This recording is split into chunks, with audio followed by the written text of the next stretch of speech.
Okay, welcome, sisters and brothers and friends and family. Over 3 months ago now, I think that Fungi reached out to SCRA, and the organization administrator passed the message to me, and we've been going back and forth, in terms of conversation, Fungi and I. But then a couple of weeks ago, I met Fungi and Pamela, and we had a little chat. And I thought the best way to go forward is to bring sort of the executive member of SCRA and some other members of SCRA to sort of have this talk and introduce each other, and even perhaps some of you can talk about your work that you do, a little bit of presentation. So I think that's why we're here this morning, collaborate to exchange pleasantry and where we're coming from. So by way of introduction, what I put in the chat is I think we should start with introduction, perhaps name, your location, your current location, your organization and your role. Let's start with that, and then we'll move on from there. So on my screen, Loretta is first on my screen. So Loretta. That's interesting. All right, good morning. Sorry, good afternoon, everyone, or good evening now.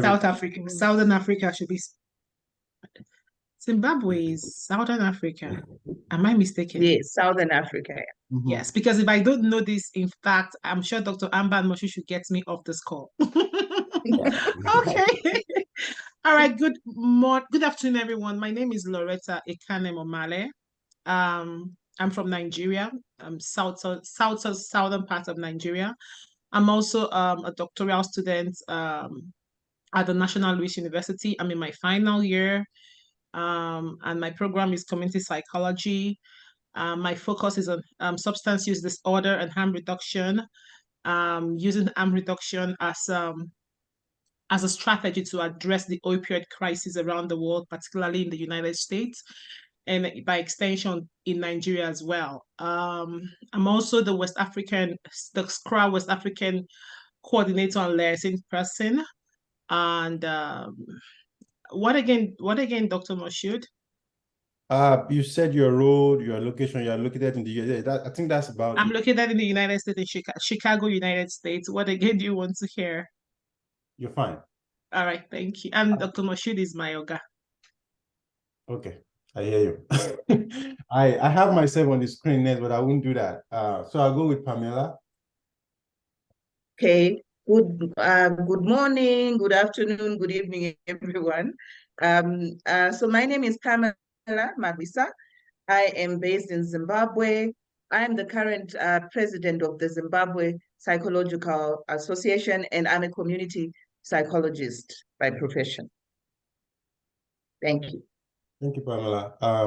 Fungi? Okay, thank you, Moshood. Hello, everyone. Of course, because of the time differences, I will not mention whether it's morning, afternoon. Okay. Anyway, my name is Fungai Mzingwa. I'm a community psychologist by profession. I'm based in Zimbabwe, in a little town called Kwekwe, which is right at the center of Zimbabwe. I think as for my brief bio, I'm going to share with you when I make my presentation. So thank you very much, guys, and welcome to this meeting. I'm happy to meet you. Thank you. Thank you, Fungai. Oh, sorry, just one more. Yeah, I left that. I'm also the current vice president of the Community Psychology Division, which is just like SCRA within APA. So under ZPA, we also have different divisions for different disciplines of psychology. So I'm the vice president of community psychology. Thank you so much. Sorry. What is it called? What is the division called? Community Psychology Division. So it's under ZPA. Yes. Yeah. Okay. In Zimbabwe, we call it Z, not Z. Oh. Okay. No problem. Like I said, I need to come back home to Africa. Cool. is getting away from me. Tendai.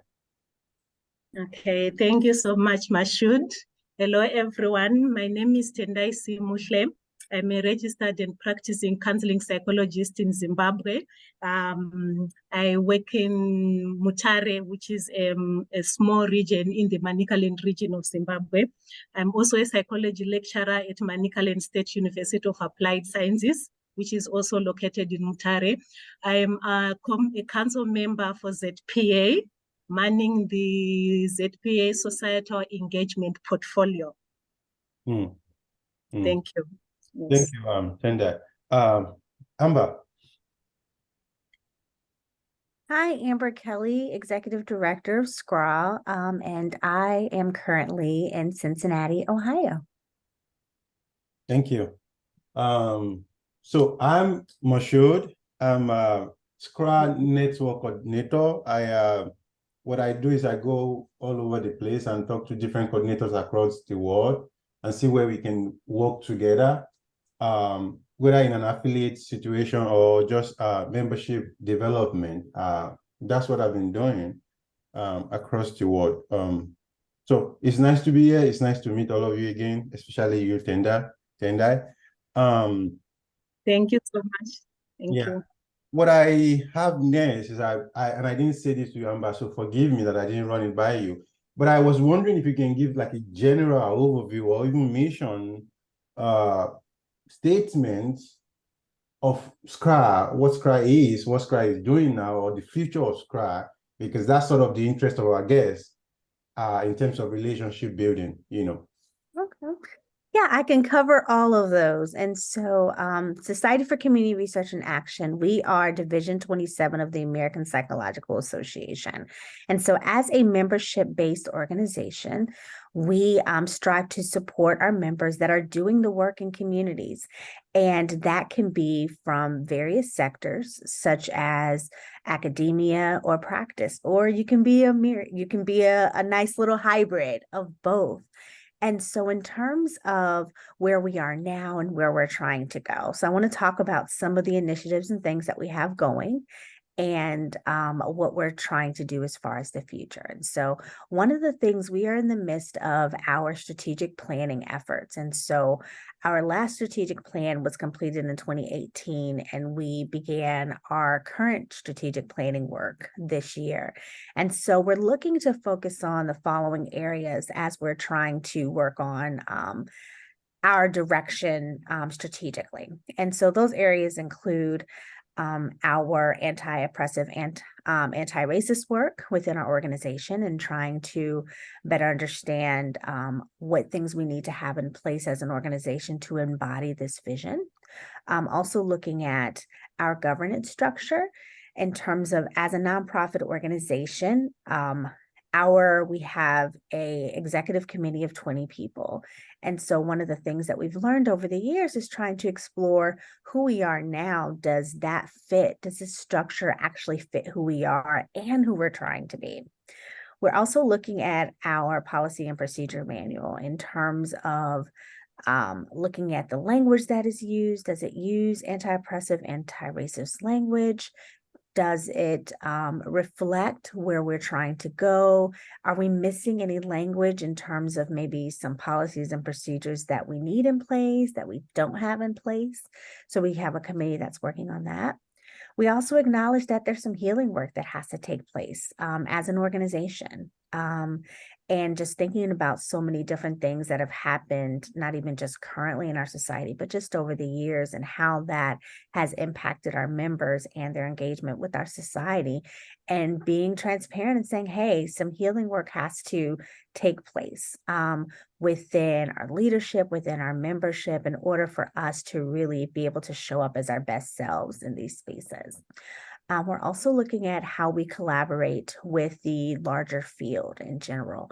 As a field, we're multidisciplinary, but just exploring what that looks like in various aspects. And so we have a committee that is looking at it from a academic setting and training and practice setting, international. That's one of the spaces Mashud is connecting within this space as well.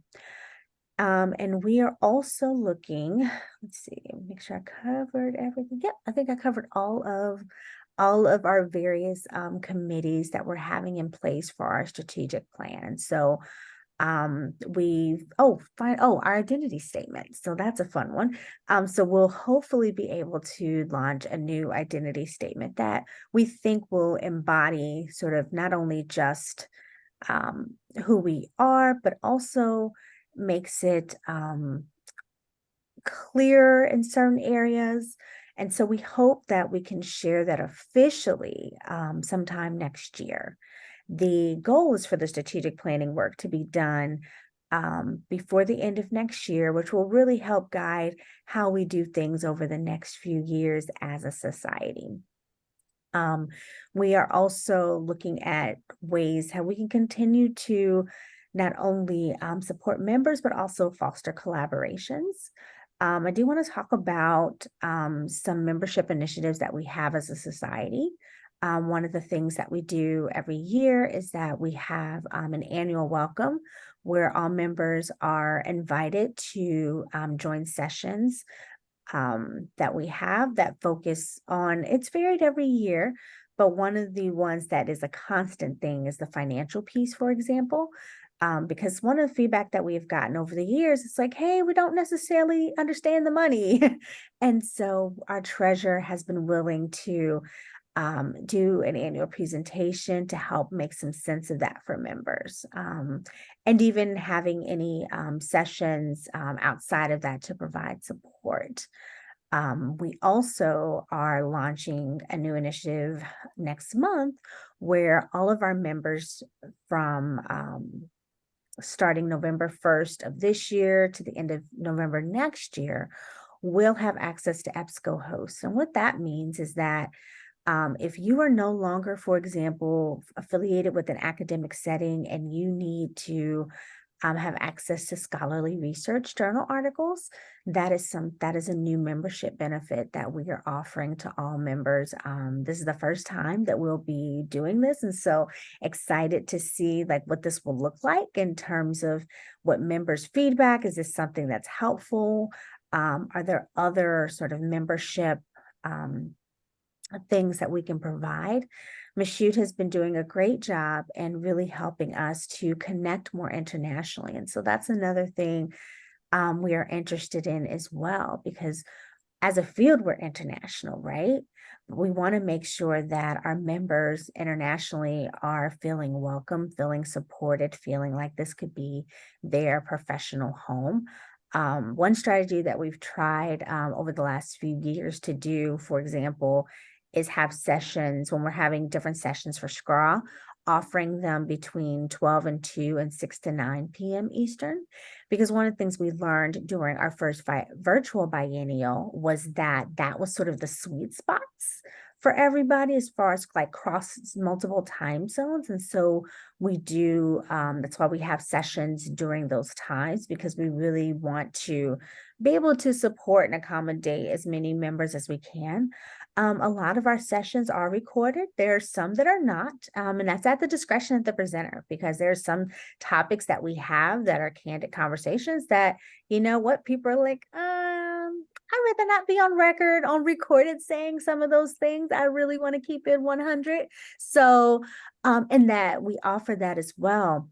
In terms of how people can get involved, we have interest groups and councils and committees, all volunteer ran, and that span as far as different interests. And if, for example, we have public policy, if there's an interest in that, we have our research council, our practice council, our council on education, our council on ethnic and racial affairs, SCRA. We also have interest groups, immigrant justice, indigenous interest group, U.S. reparations group. We have school engagement. See, who am I missing? Rural school engagement, practice. And if there's any topic, for example, that members are like, hey, we don't have an interest group on this, we'd like one, there's a process for that as well. And we've had previous interest groups that are not active now, and it just may be because they're just not necessarily interested in that topic, and that's okay. But maybe, you know, hey, maybe people are like, hey, we are interested in that and we want to come back together to recharge our disability group or our aging group, and we welcome that. Our goal with interest groups is having a space for people that have a similar interest. We don't want to have any initiatives or groups that people are really like, hey, that's just not aligned with our interests. And so you may not have had a chance to see our old website, but our new website is very different. One of the things that is different is that we don't necessarily have like all interest groups and things. That was something that we had interest groups that may not have been active. And so with our new website, we're really being intentional about making sure that what we have on our website is up to date for what members can get involved with. And we're looking to try to see what we don't know, and just from a transparency, we don't know as an organization, what does partnerships look like in this space now? And what would that look like from for partners as well as the partnership? And so we're definitely open to those conversations on what that could look like. One thing that we have discussed, but we haven't necessarily put a nail in that, and that is this idea of looking at what is it if an organization has an organizational based membership, what does that look like for that organization? We do have some, we have an academic institution that, for example, pays for their first year graduate students, and they just pay the membership for them.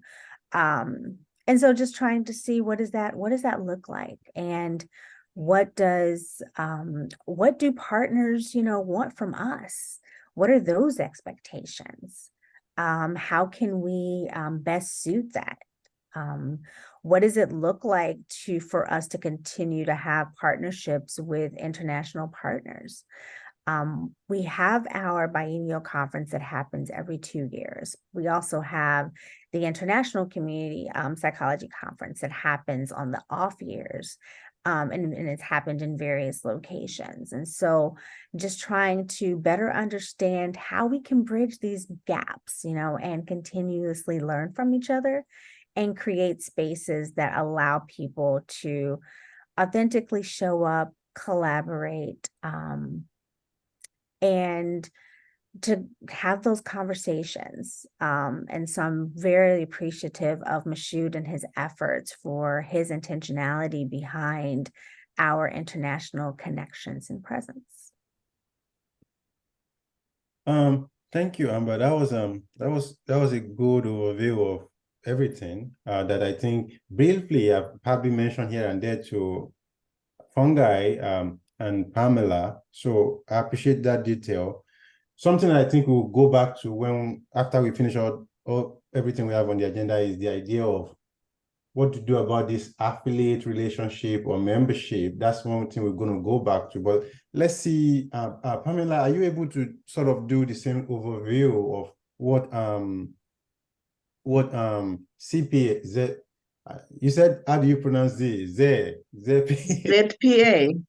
Can you sort of give us like a bit of overview of ZPA? Okay. Will you allow me to share my screen? Yeah, you have the right to do it. Okay, confirm you can see my screen. Yes, we can. Yes, please. Yeah. Okay, and you can hear me. Yes. Okay, great. So I'll just go into my presentation once again. Good morning, good afternoon, everyone. So for me, this is the journey I'm going to take you through. I'll talk a bit about ourselves as ZPA, Zimbabwe Psychological Association. I'll share with you a bit about myself and what I'm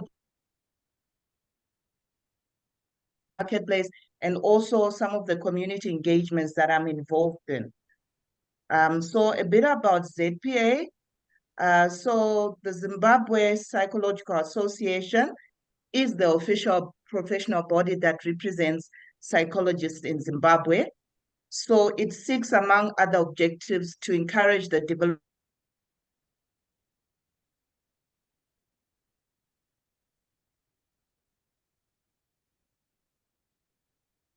I think it may be, Pam, I think you may be frozen.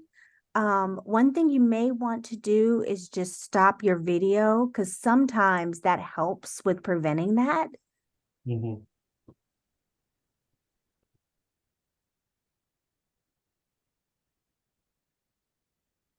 Pam? Okay, I think my network is a bit unstable. Maybe I will remove my video. Then I'll just try and share my screen again. Confirm you can. Yeah, we can see it. We can see it. Okay. All right, great. So I was just sharing a bit about ZPA, that it is the official body that represents psychologists in Zimbabwe. And we have a council. So our council is serving 2-year terms. So I was appointed in 2022, and my term will end in 2024. So this is just the council that represents ZPA. As you can see, we have different portfolios. We have collective bargaining, we have professional affairs, we have training, we have marketing, divisions and chapters, and we also have community outreach. And Tendai is going to share a bit more about that portfolio because she's the director of the community outreach. So we also call it the ZPA Societal Engagement Portfolio. So this is the portfolio that Tendai leads. So basically, its main agenda is to engage the community by identifying groups of people, whether connected by geolocation or special interests or affiliation to identity, and address issues affecting their psychological well-being. So Tendai will share a bit more about the societal engagement portfolio. A bit about psychology and its practice in Zimbabwe. There are currently 151 registered psychologists in Zimbabwe, which translates to approximately 1 psychologist per 100,000 people in Zimbabwe. So you can see that we still have a long way. As psychologists, we still need, a lot of psychologists to be registered. And currently, there are 8 universities offering psychology degree programs. And the registrable disciplines of psychology in Zimbabwe include clinical, occupational or industrial, educational, community, forensic, counseling, neuropsychology, child, aviation, engineering, sports, and research psychology. So that's a bit about psychology and its practice in Zimbabwe. And then we just want to talk about a bit about our international engagement as an association. So we are pleased to say that the Zimbabwe Psychological Association signed an MOU with the American Psychological Association on the 30th of December in 2022. So we're very excited about that. And also this year, in 2023, 4 of our members were selected to join the Global Psychology Learning Leadership Institute, and Fungai is one of them, is joined as a mentee. And then we have 2 who have joined as mentors. And then Zimbabwe's ZPA is also now a member of the Global Psychological Alliance. And we're also a member of the Pan-African Psychology Union. And so as an association, we're very open for future international partnership and interaction with psychologists in other parts of the world. So we're very excited even about this engagement today. I'm just going to share a little bit about myself. Please confirm you can still hear me. Yes, we can hear you. Okay, great. So I have a master's in community psychology and undergrad in psychology. I'm a registered community psychologist, and I'm the current ZPA president for the term 2022 to 2024. I'm a former director of training. Last year, I was the director responsible for training. I'm also a former chair or president of the community psychology division. That was in 2021. And my current work experience, I work mainly in the marketplace as an emotional wellness consultant for corporate organizations and non-governmental organizations. And my passion, I call myself a mental health advocate. So it's in mental health advocacy.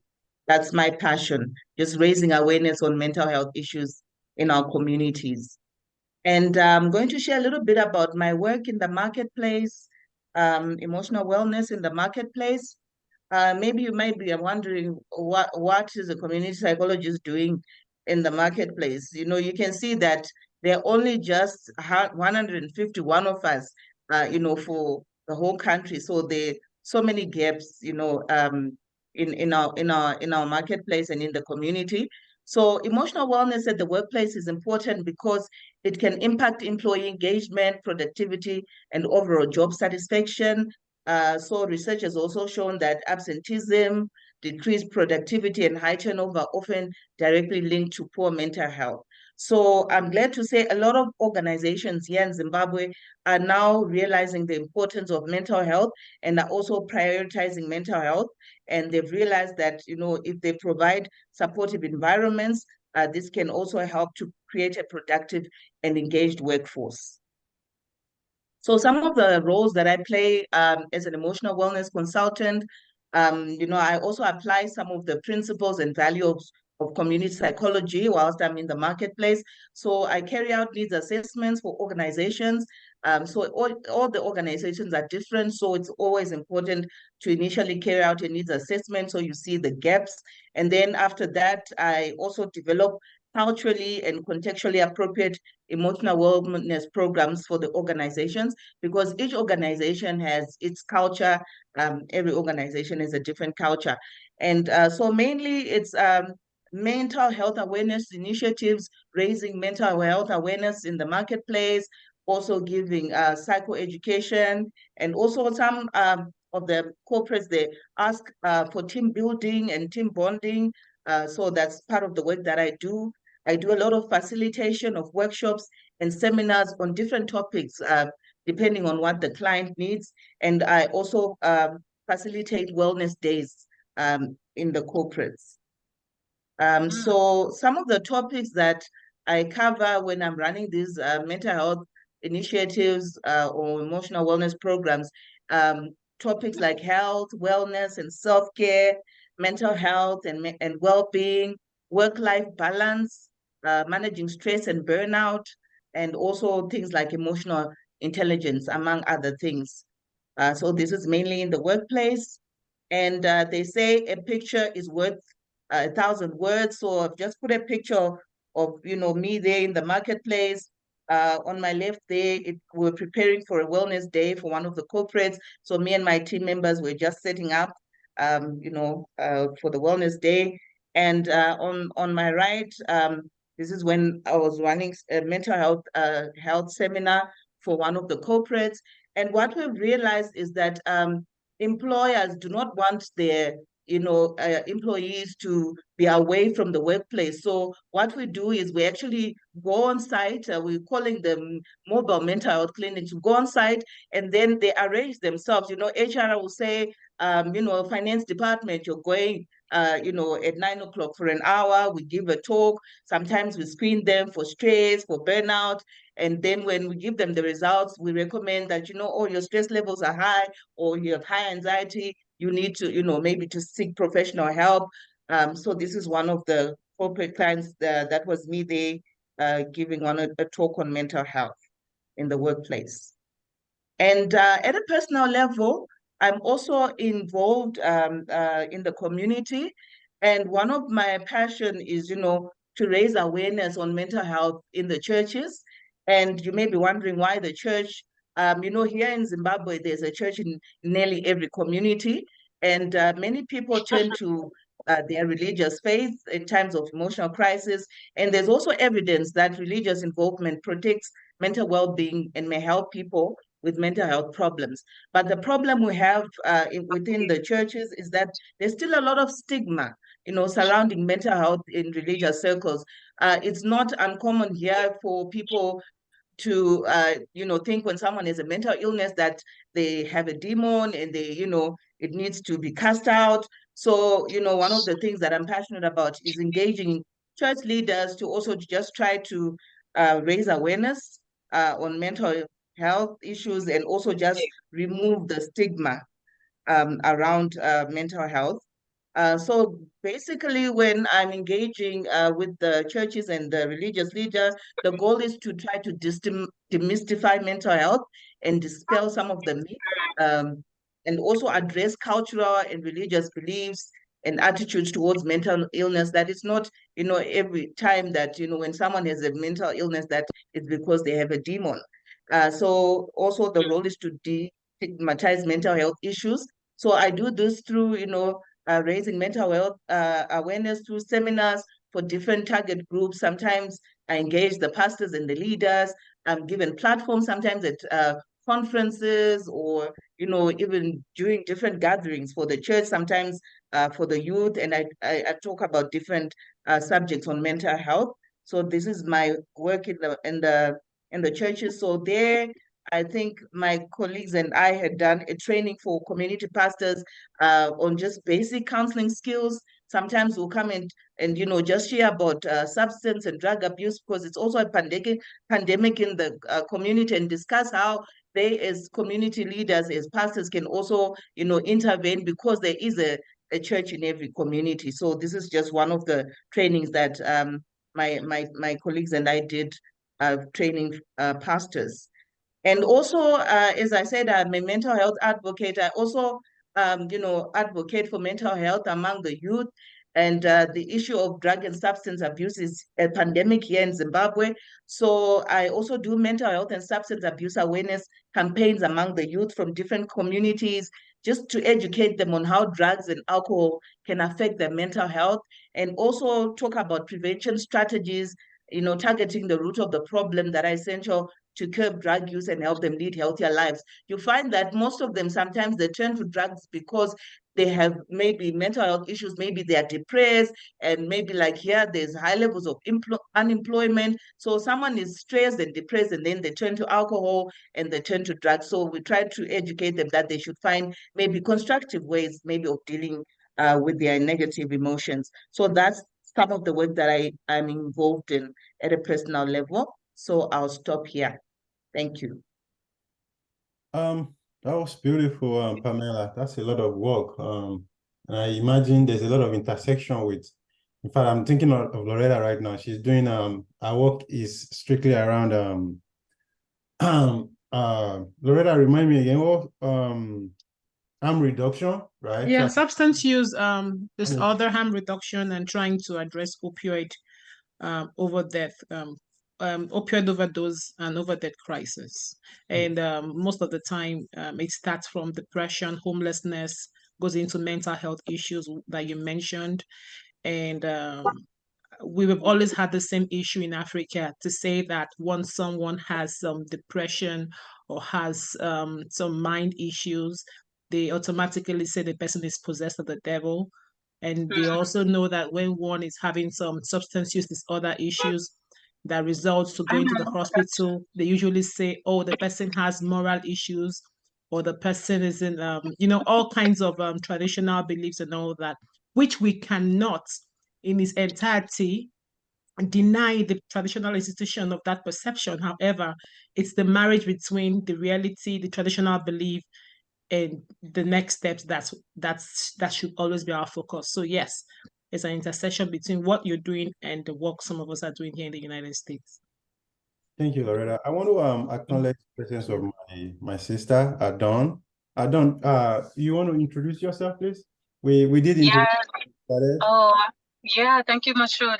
So deeply apologize for my tardiness here. So I am Dawn X. Henderson. I currently serve as the member at large for APA programming, entering actually my last year, serving in that role with Division 7, Society for Community Research and Action. I'm really excited actually to be present, to be invited into the space.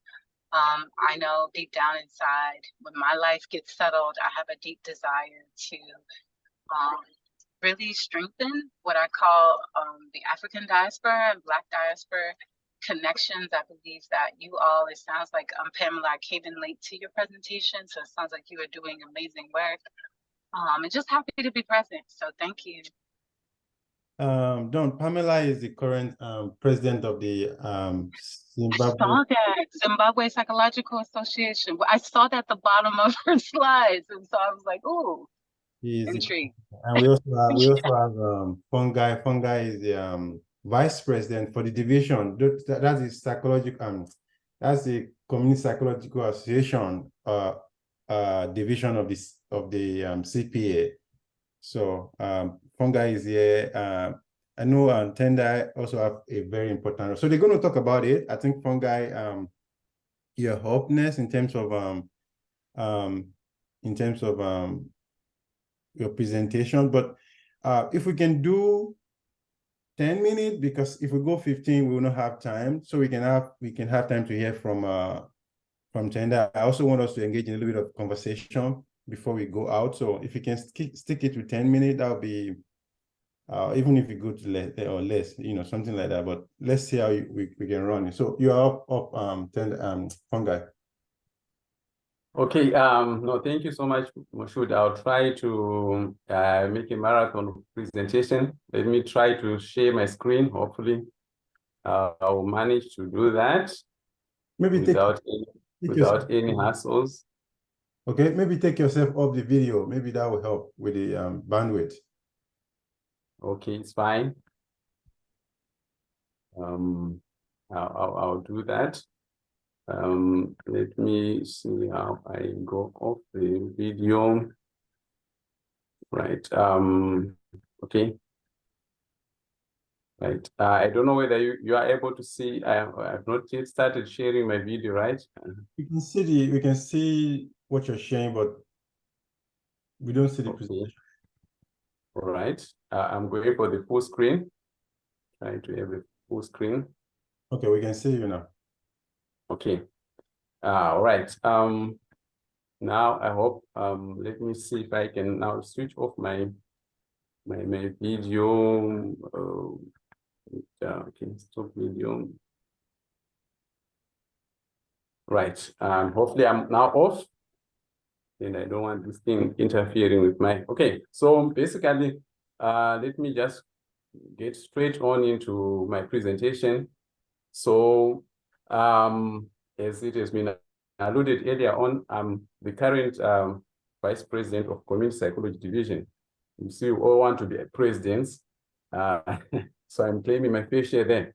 Anyway, so I'm going to highlight the work that I'm currently doing, since Pam has already highlighted ZPA. I was also going to give a rundown of community psychology, how it is like. So just a brief. As Community Psychology Division, we are a very young division in Zimbabwe, less than 6 years in existence, because I'm sure, if I'm not mistaken, our first community psychologist to be registered in Zimbabwe was around 2018. So we are a fairly young division, and it is made up of 11 fully registered community psychology talent. And I don't have the statistics for the interns. I'm still trying to get the actual statistics for the interns who are currently registered as intense community psychologists. So as you can see, we are people who are really trying to make a mark and try to establish ourselves. That's why we had to reach out to you guys in SCRA, because we know that you've been there before us since the inception of community psychology.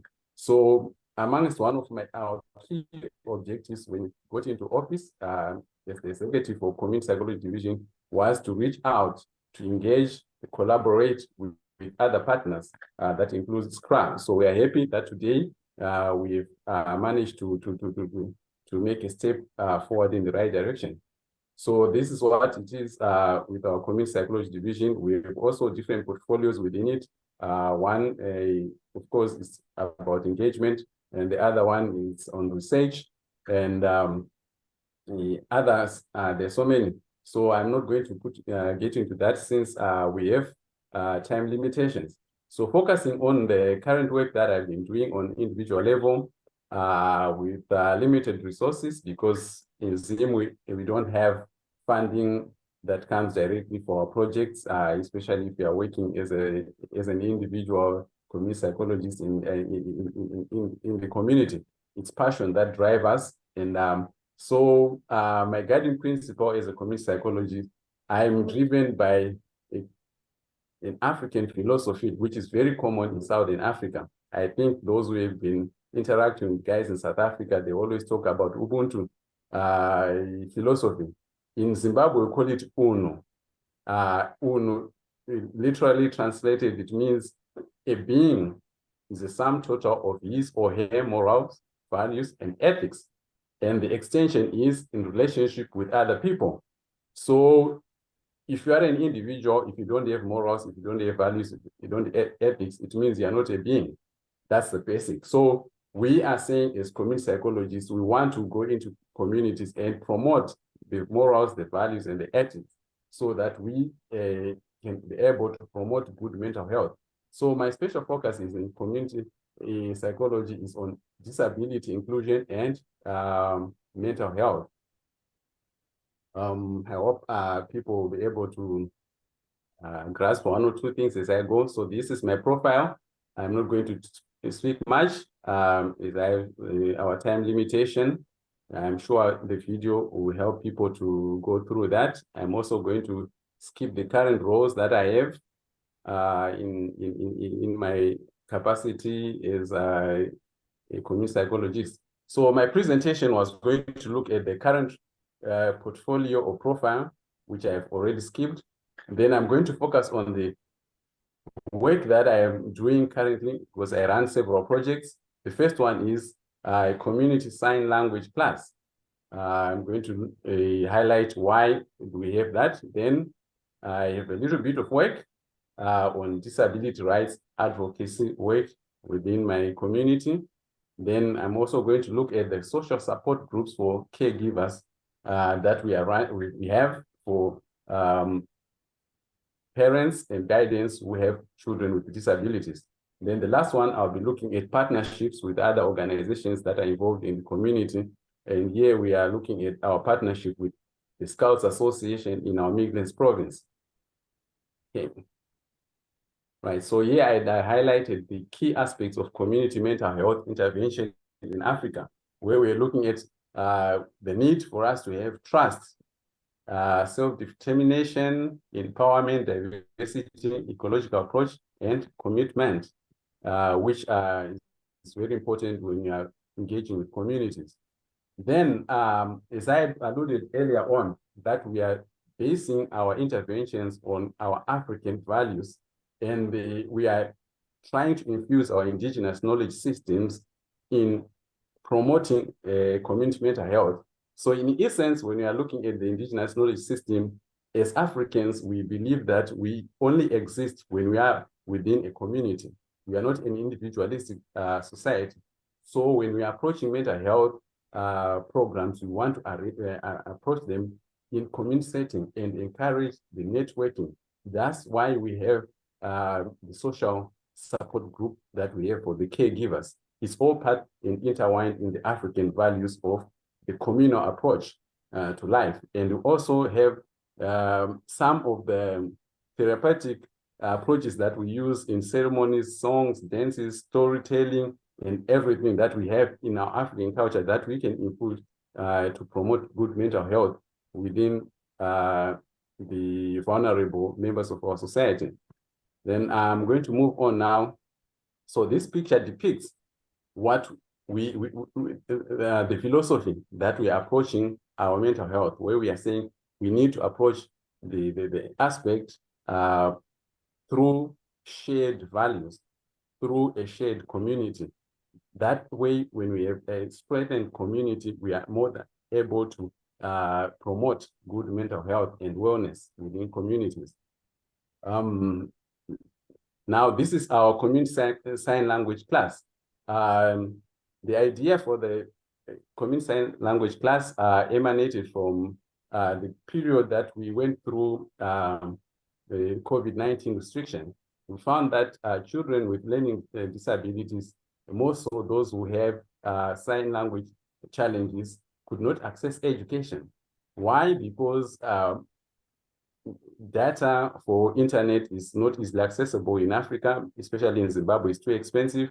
Therefore, these children went for 2 years without tuition. So we thought of imparting sign language skills to community members, the parents themselves, and key stakeholders like the pastors, all community leaders, to impart those skills so that they will be able to create focal points that can sustain education, even we are going to get into another lockdown in the future, and also making a sign language a universal language within our community. Thereby, we are promoting inclusion and the mental wellness of our people with disabilities. Thus, we get rid of all the prejudices and stigmatization.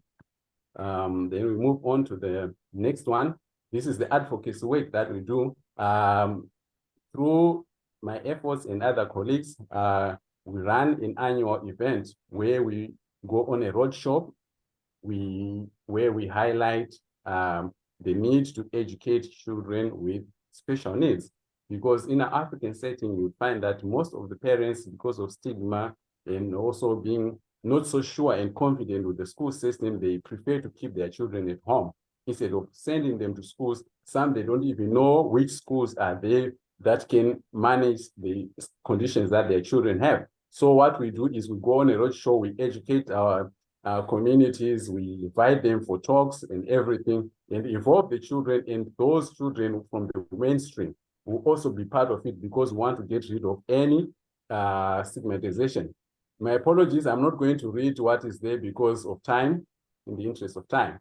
And this is also part of the roadshows that we do, and the speeches and everything that we do, and the parents or the caregivers are also involved there. So the whole community will be part of the event that we normally run it in December, the second week of December. Right, then this is our caregiver support group, which also came as a result of realizing that the caregivers carry so much burden in trying to look after their children, trying to make sure that they educate them. And most of the times we've realized that it is the women that carry the burden. And you find that if they are in isolation as individuals, the burden becomes too heavy. So we decided that we bring them together as parents so that they can have time to share, and we take them through some educational programs on how to deal with and recognizing issues like depression, anxiety, stress, and also impart further skills on how they manage the different conditions that their children have. And they also have time to share with those who have been there before. Some parents who have already been having children with disabilities, they share with those who have children that have recently been diagnosed or assessed and found to be having disabilities. It gives them that opportunity to share their experiences, thereby encouraging other parents. And we've also gone further in trying to identify the skills that are inherent in every child and see how we can promote them. And we are planning to have a project where we promote the special skills training for the children so that we link them to their future careers and supported employment. So these are some of the pictures that we have after our sessions with the parents and the children.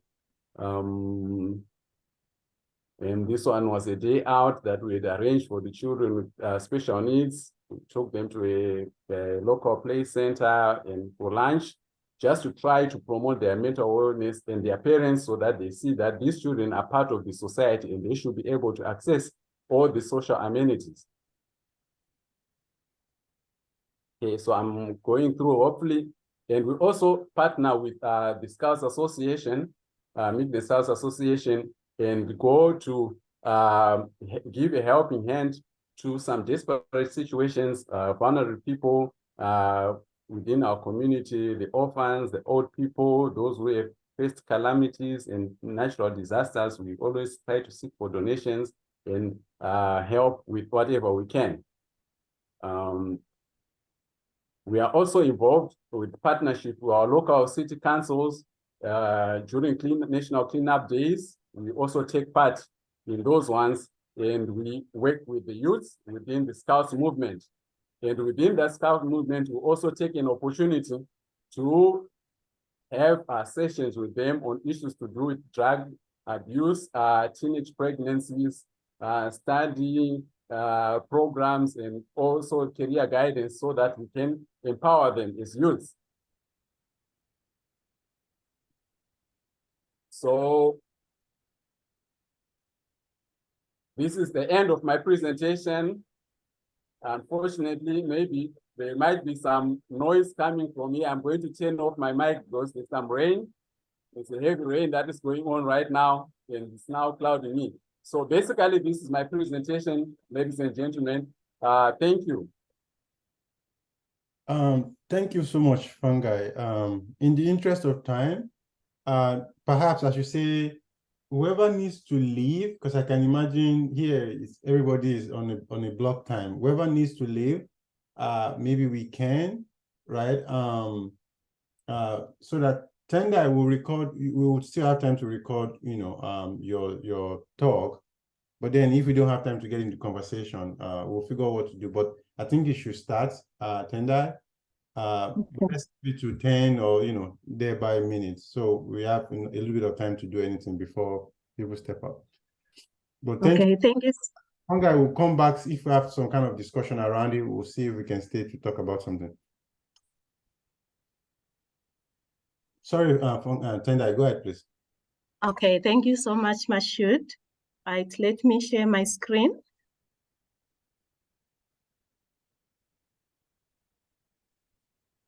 Okay, can you all hear me and see my screen? Yes. Yes. Okay. Yes, Thank you we so can. much. All right.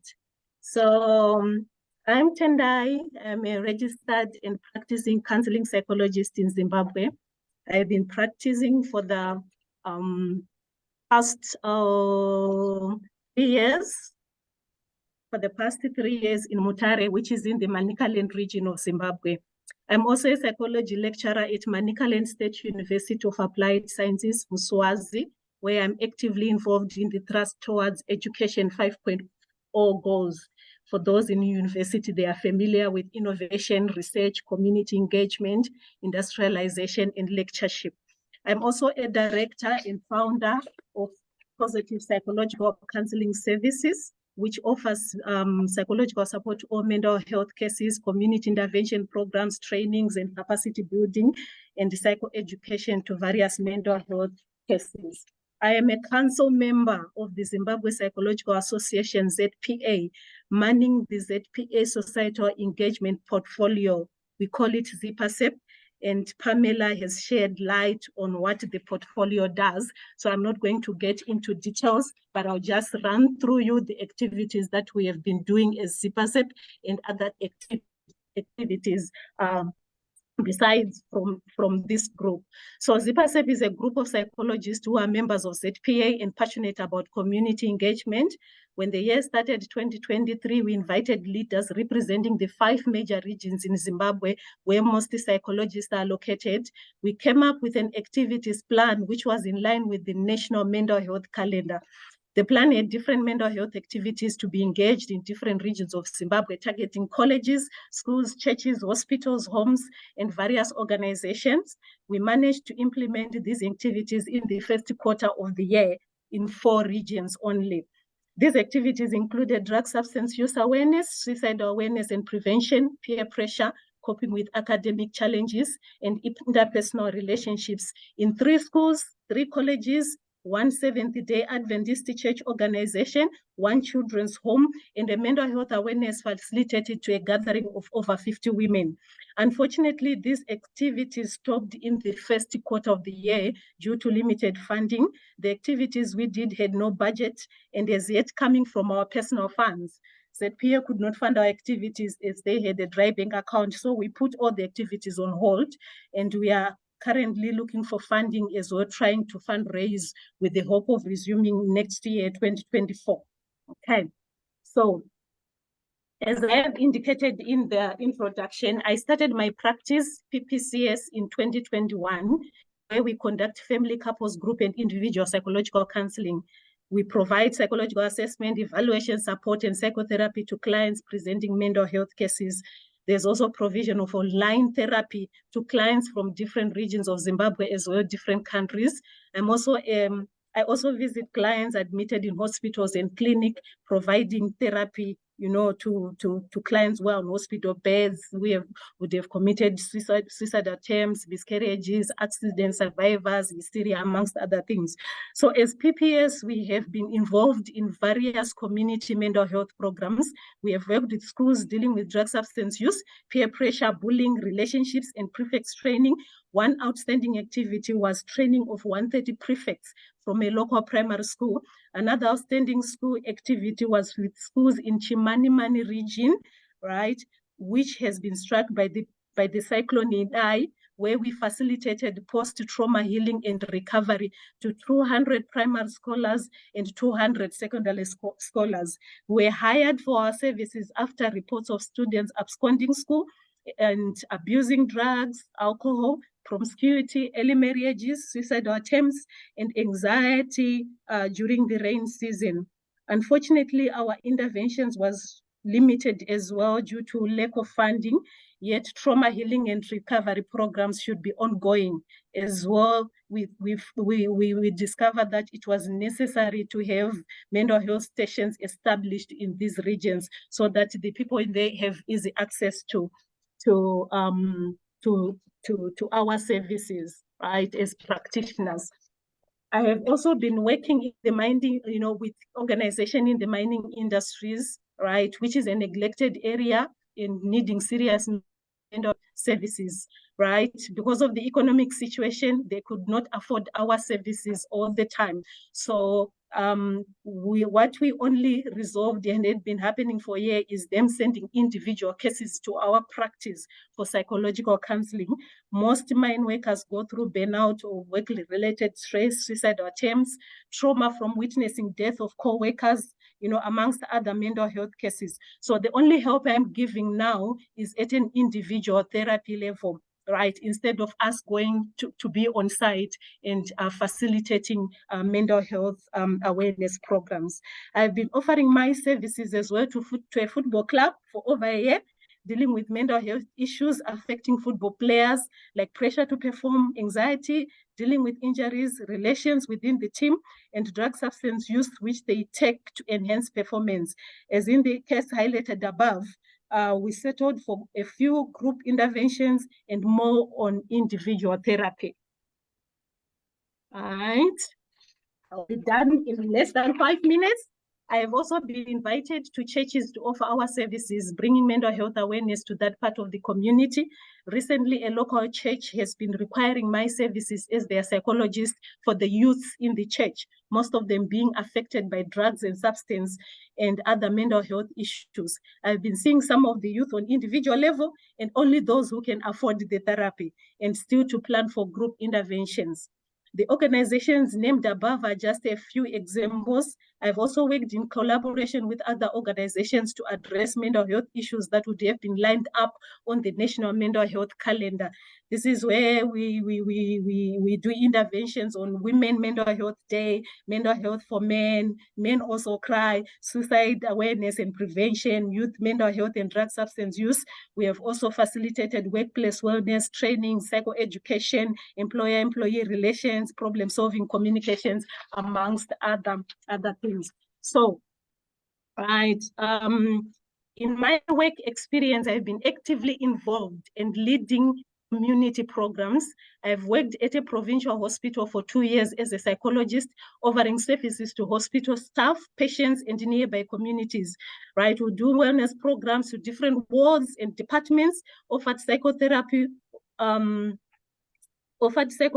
of mental health cases in the hospital setting, participated in undertaking ward rounds, providing psychological first aid to patients on hospital beds, psychoeducation to different groups of patients, for example, an HIV and AIDS group, which comes on specific days of the week, right, at the hospital for reviews and medications.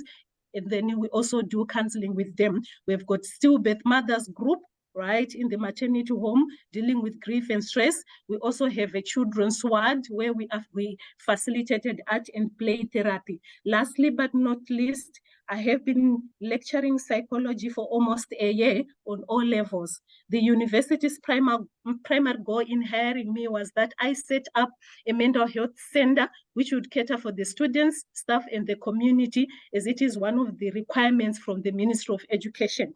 So as we speak, I'm a founding director of Muswazi Community Mental Health Center, fully registered and in process of its launching. The center has many objectives specific to mental health and research, and a mobile clinic for community engagement.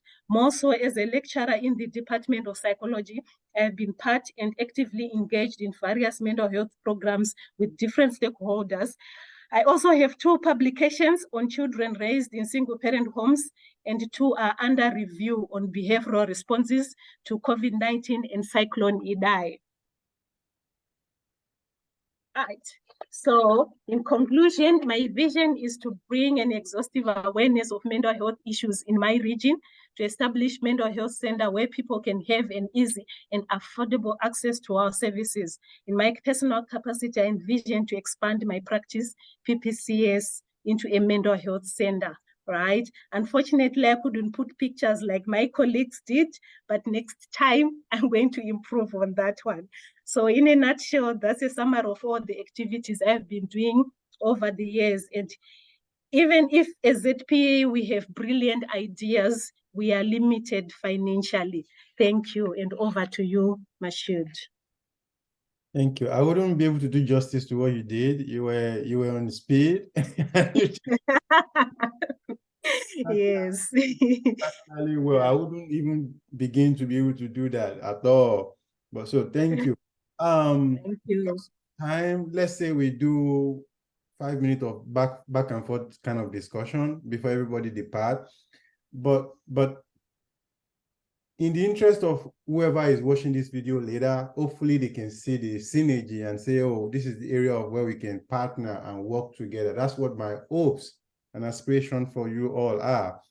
And for our broad member here, to see that there's a way we can kind of work together and see where we go from there. This is why I'm hoping that we record this and so that whoever is watching it later. Whoever has question or suggestion, let's get into it. But before all of that, Dawn, you said something about you want to create something eventually where, you know, diaspora and can work directly with people in Africa. Let me put it here now, and hopefully the wind of success will take it from here. I'm bidding for the ICCP. That's the International Community Psychology Conference, the 2026 one. So if we get it, we're all going to Africa. I just thought I should say that. Should say that here and put it on the table. So. No, thank you, Mashoud, and thank you for I would say your pro-life approach, and that's bringing us back to the continent that the scientists continue to tell us that's where we're all from in truth. So it'll be a beautiful opportunity to have a coming home, you know, ceremony for the world, right? Mm-hmm. So I just want to say thank you all again, acknowledging Pamela that I came late to your presentation, and I guess I don't know, Mashoud, is this time to ask questions? Yeah, I just jumped in. Okay. Okay, Fungi and Tendai. So similarly, I did feel like I was bearing witness to a lot of great work that you all are leading. And I think sometimes in witness bearing, it's a lot, it's overwhelming, right? Because we are watching people do amazing work or whatever. Mm-hmm. And so I just have a question to you all. You know, I know you were talking about, hey, there's brilliance and knowing that there's a need for funding. You know, I am currently, this is my last year at APA, and last year we had an increase in the number of folks from international spaces. I would love to get more folks representing the continent to be present, but I know the difficulty in getting to the US and also just covering that. So, I am interested in your thoughts, or maybe you have dreams on what do those partnerships really look like from a funding perspective. And so, yeah, that's my question. Fungai, would you like to take that? Okay, if you say so, ma'am, I can do that. Okay, yeah, no, it's all right. I think basically what we are looking at is when we sat down and strategized that we need to engage and collaborate. We're looking at creating partnerships whereby if we have some projects that we are running and we have people who are interested in partnering with us, we could maybe sit down, discuss how we can do this. And we know that, of course, Africa and our countries, the limitations are funding, but maybe you guys, you have got ideas where we can send our research, our proposals, project proposals, how to craft those project proposals for funding and stuff like that. Then we can come in and partner, and also possibly have things like exchange programs, where you can come to Africa, you come maybe for a short while, see what we are doing, help each other with the projects, and back and forth, something like that. So we are saying any kind of help that can help us to have more of this and help us know to have more impact, because these things we are just doing them in isolation, but because we've got the passion, we keep on pushing and try to make sure that psychology is represented. For your own information, psychology in Zimbabwe is just in a little corner. We are trying to expand. In when we look at mental health services in Zimbabwe, we would find that we are always overshadowed by people in psychiatry, nurses, and also some charlatans, counselors, and everybody, because they just come in, they don't have the proper registrations, they do it.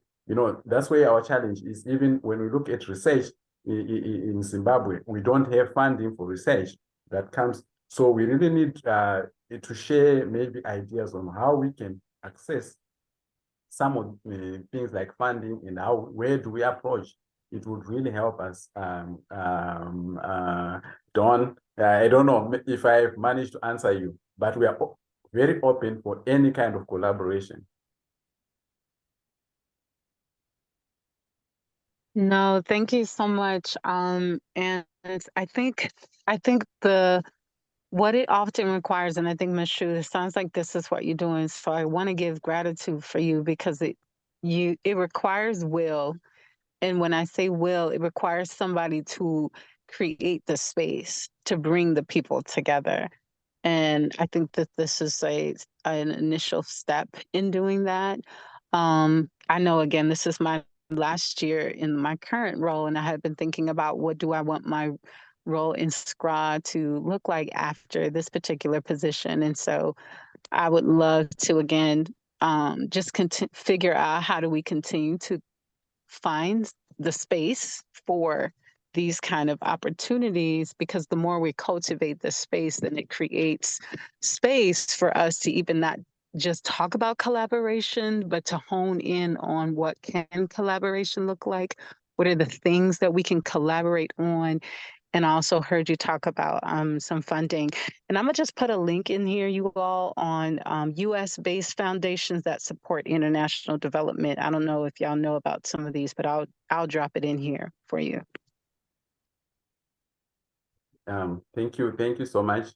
And we're also having this deliberate approach where we want to promote our own African way of approach to psychology, because we are trying to run away from the Eurocentric approach, which is more individualistic, which promotes the individual, but we want to take it in from the community side. So even to further refine those ideas, I think even to come up with our own instruments, research instruments, the psychometric test is something that we also want to collaborate with you guys, because you have gone through those things.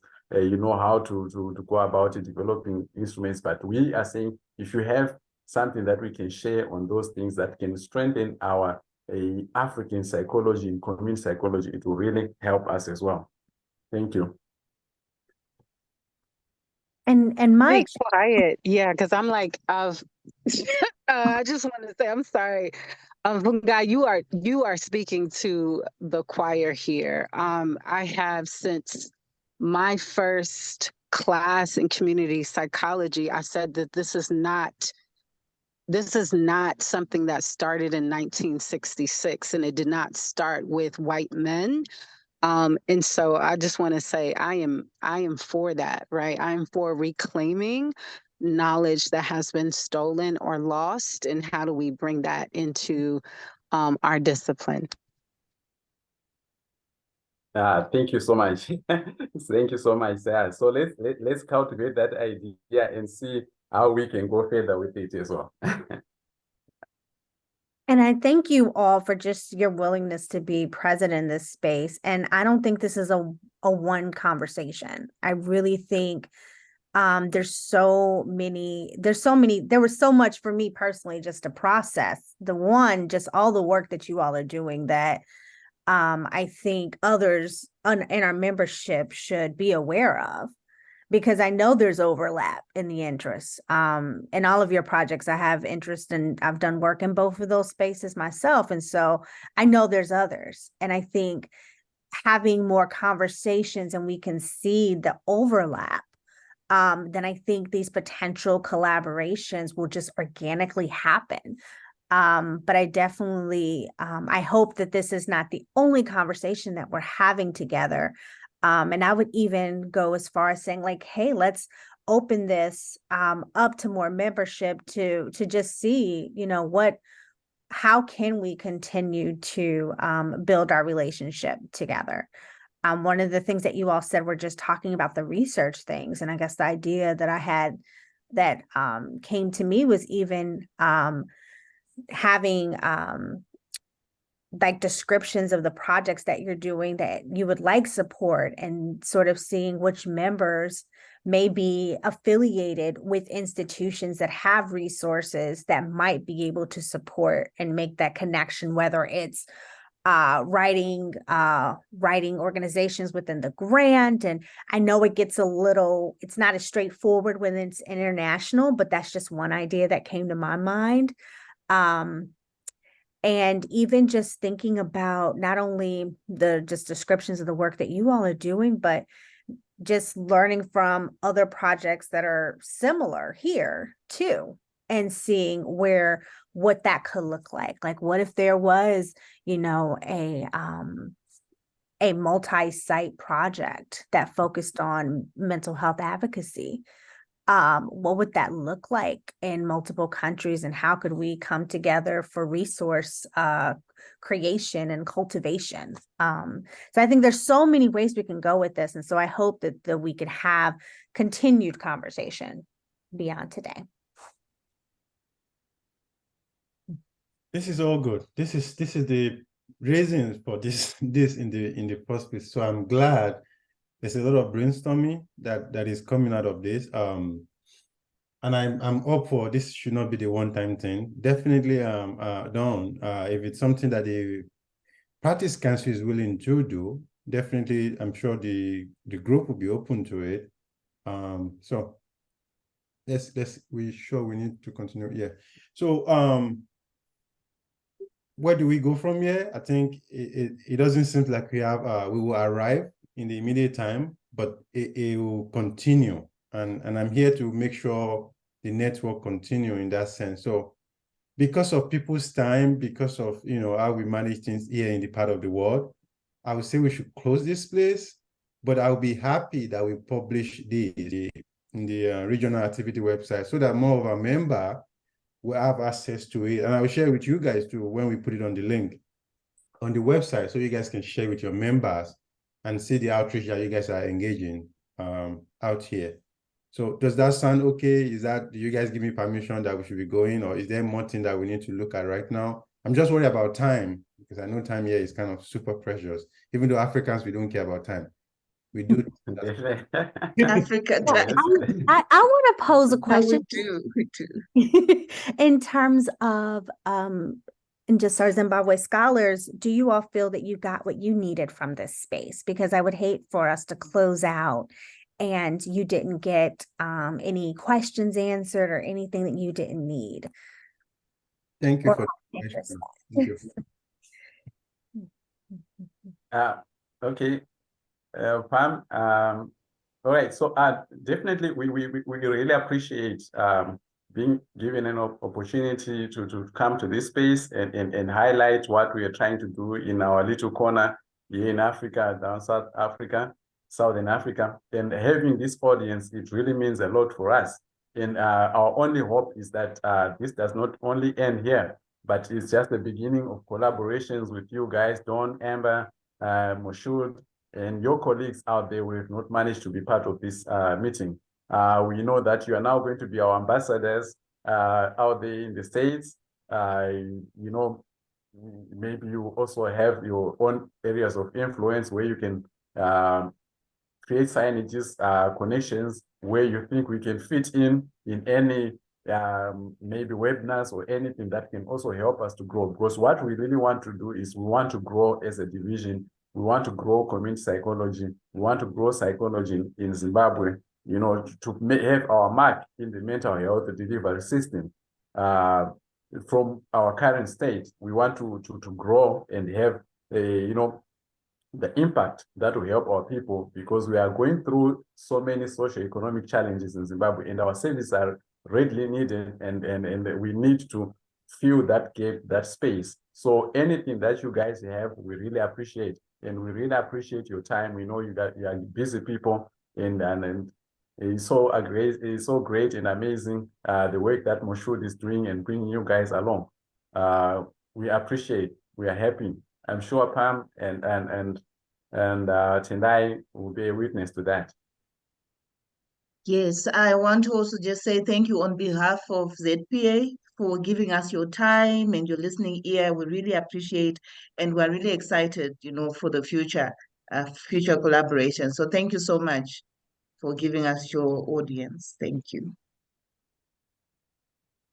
Yes, I would also want to thank you for giving us this opportunity and to meet you. And maybe here is my first time, you know, talking to big people in the field. So it's an honor for me. Thank you so much for the opportunity, and thank you for hearing us and all the work that we are doing, and also for hearing our cry for funding. Thank you. And it was also good to listen to everybody having quiet, because when you have your bosses on board, you just hide behind the scene and allow them lead while you learn. So if you've not heard my voice, it's because I have my bosses on board.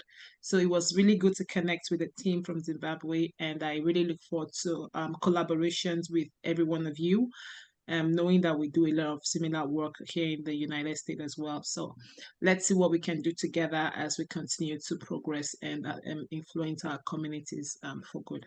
So I look forward to subsequent meetings and subsequent partnership. And thank you, Dr. Moshood, for facilitating this meeting. I think it's a great start. Well done, everyone. Thank you. Thank you. I'm meeting with the with the president of Nigerian Psychological Association, Ghanaian Psychological Association, and I believe Congo on Monday. They have this Western African conference coming up that I didn't get to know about it on time, but when it came to my attention, I feel like it's something everyone should be doing, should be participating in. So I've posted it on the listserv for whoever wants to just say it at least, or and see how we can actually do something with them. So whatever I get out of it, Pamela and Fungi, I'll be reaching back to you too, in case you guys want to be, even if it's just to have a speaking role for a few minutes, because again, it's for Africa, even though they term it West Africa, but I think everyone should be contributing this. Something about development of psychology on the continent, you know, but it's starting in West Africa. So I'll let you guys know whatever I find out on Monday and reach out to you. So if it's okay, on behalf of everyone, I think I thank you all for coming. You know, it's always strange when you're trying to call a party and you don't know who's going to show up with the largest spoon, you know. But it seems like you all show up with the largest spoon, and I appreciate that we've all eaten something and we're going away with that. So thank you. We'll keep in touch. All right. Thank Thank you, everyone. Moshood, Bye. and thank you, everyone. Bye, everyone. Bye. Thanks, Thank everyone. you. Bye. Thank Thank you you. all. Bye. Mhm.